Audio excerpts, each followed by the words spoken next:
boy we Jete wa pyo mi me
Jete wa pyo mi me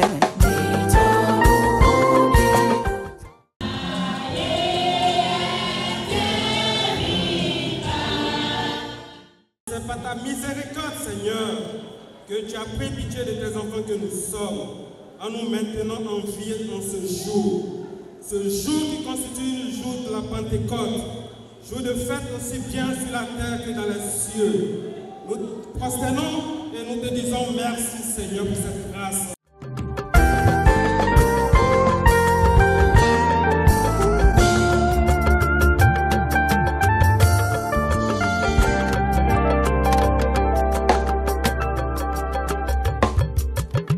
We Jete wa pyo mi me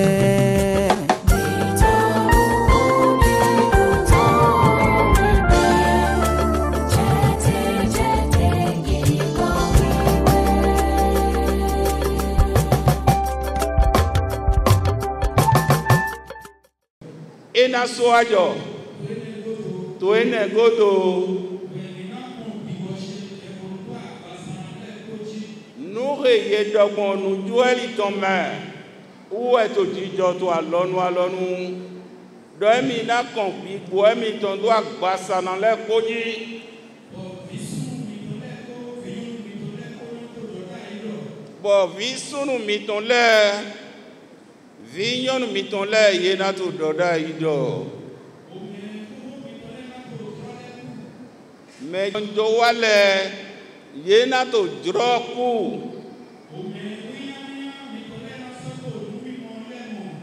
me unya le ye na to numi momo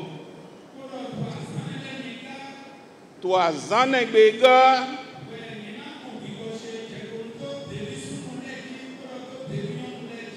bigbolo e na tuturu do gbogbo mi ton leji Bigbolo na kondo division leji e na kondo division leji ye na to dropu mi na to numi molemo bigbo tadi na to le na to wiwa no kon mito nu he bigbo he de kunu holeton so ayigbaton gon numi moton dali jo na ido to na nu motole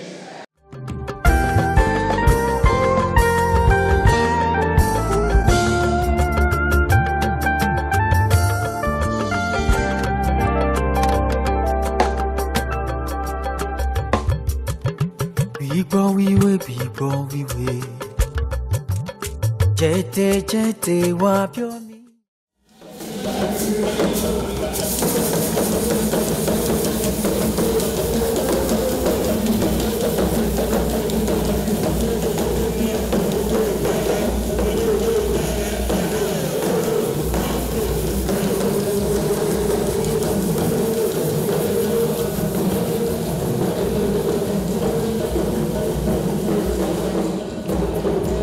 C'est une fête commémorative de la descente du Saint-Esprit, ainsi que l'avait promis notre Seigneur Jésus-Christ avant de monter au ciel.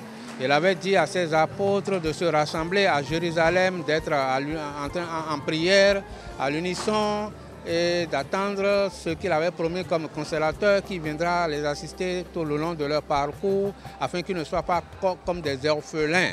Et il a promis, il est monté aux cieux, assis à la droite de son Père. Il a prié le Père Céleste d'envoyer le Saint-Esprit qui est descendu le jour de Pentecôte, se refente sur ses enfants. Et ce qui est arrivé ce jour-là, nous le savons tous. C'est cela que nous célébrons de temps à autre, tous les ans au sein de l'église du christianisme céleste pour le renouvellement du Saint-Esprit qui nous a accordé aussi dans l'église à chacun de nous.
Cela ne commence pas de ce jour.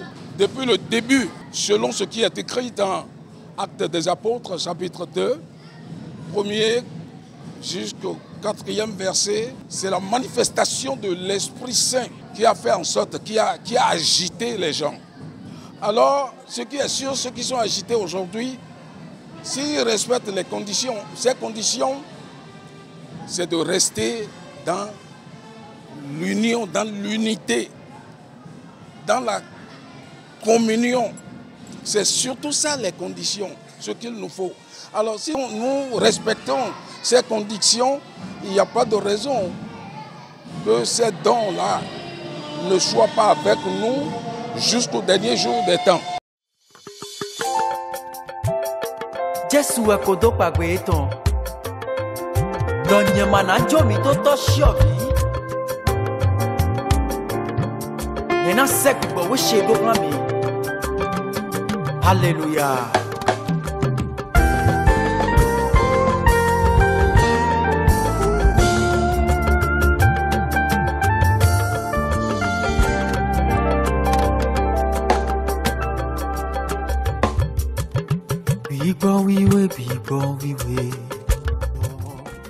L'édition 2024 de la fête de Pentecôte est placée sous le signe de l'unité des fidèles de la paroisse et de la communion entre eux, comme l'a si bien dit le thème central de la semaine.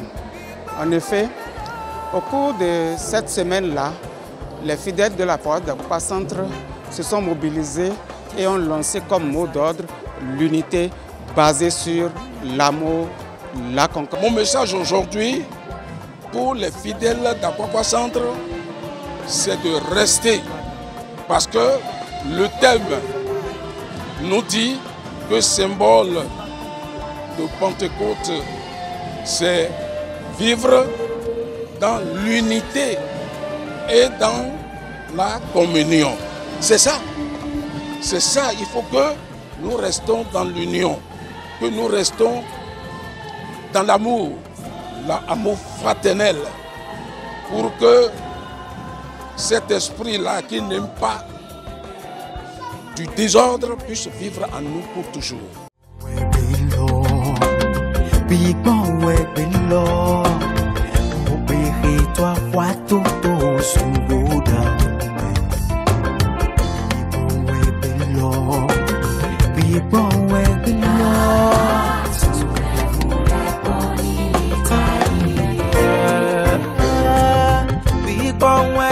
Lord.